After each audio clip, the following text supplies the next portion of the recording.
અને જલ્દી સારવાર કરું તો રાજવૈદ્યનો ગુનો થાય, અને ના કરું તો ભગવાનનો ગુનેગાર થાવ, કારણ કે ભગવાન ધન્વંતરીએ લખ્યું છે.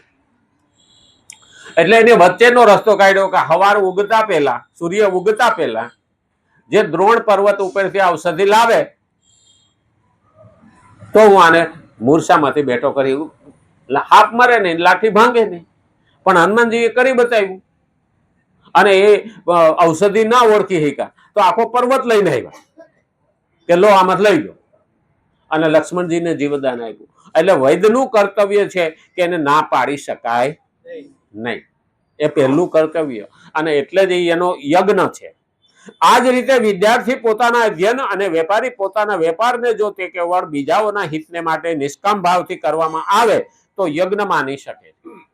વેપાર કરે ને એમાં પણ ભગવાનને કહે છે, આપણે ત્યાં લાભ, શુભ લાભ અને શ્રી સવા વચ્ચે લખતા ચોપડા પૂજન કરે ને, ઘરને આંગણે ઉંબરામાં ઉપર પણ શ્રી સવા લખતા.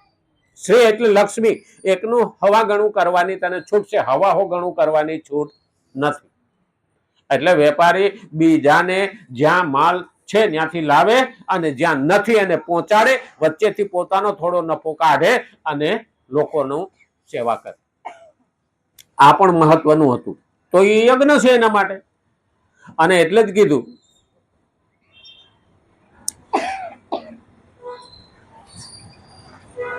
વિદ્યાર્થી પોતાના અધ્યયન અને વેપારી પોતાના વેપારને જોતે આ જ રીતે કેવળ બીજાઓના હિતને માટે નિષ્કામ ભાવથી કરવામાં આવે તો યજ્ઞ માની શકે. આ રીતે વર્ણ, આશ્રમ, સ્થળ અને કાળની મર્યાદા રાખીને નિષ્કામ ભાવે કરવામાં આવેલા બધા જ શાસ્ત્ર વિહિત કર્તવ્ય અને કર્મો યજ્ઞ રૂપ હોય છે. યજ્ઞ કોઈ પણ પ્રકારનો હોય, ક્રિયાજન્ય જ હોય. યજ્ઞ કોઈ પણ પ્રકારનો હોય, કામ કર્યા વિના થતું નથી. આજે માણસ એમ બેઠા બેઠા કહે ને કે હું યજ્ઞ કરી નાખું, ના. સેવા કરવી તો ઊભું થવું પડે, મહેનત કરવી પડે, દરેકમાં કર્તવ્ય કરવું જ પડે, દરેકમાં ક્રિયા કરવી જ પડે. પણ ઘણી વખત આપણે એવું માનીએ છીએ કે હું ભગવાનની ભક્તિ કરું છું, પણ ભક્તિ કરવી કેવી રીતે એનું જ આપણને જ્ઞાન ના હોય. ના કે મારે તો સત્કર્મ કરવું, પણ સત્કર્મ કોને કહેવાય એનું જ જ્ઞાન ના હોય. એટલે ભગવાને ભગવદ્ ગીતાની અંદર 3 વસ્તુ કીધી કે પહેલા જ્ઞાન લે, જ્ઞાન લઈશ તો સત્કર્મ થશે. કારણ કે કોને સત્કર્મ કહેવાય એનું જ્ઞાન તો હોવું જોઈએ.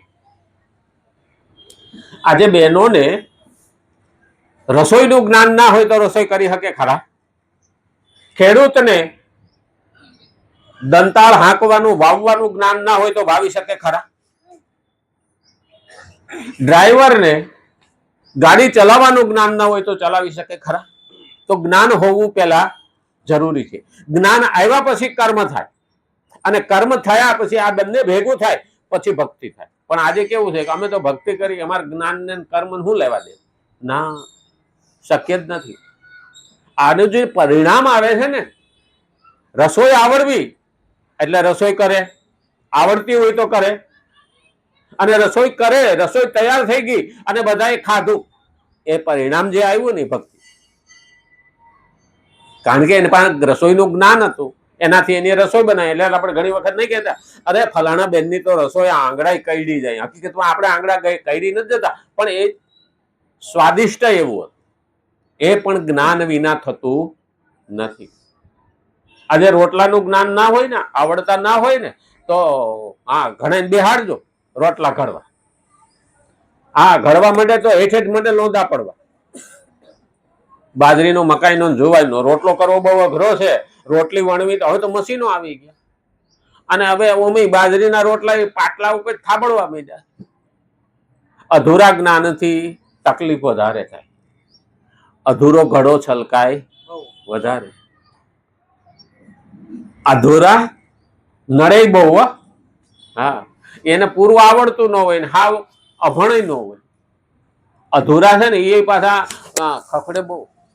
જો તો બહેનો પાણી ભરવા જતા પેલા કુવા ઉપર ને, તો અધૂરી હેલ હોય ને તો બાજુવાળી પાસે કે થોડું આમાં પાણી નાખજે, પૂરો ભરીને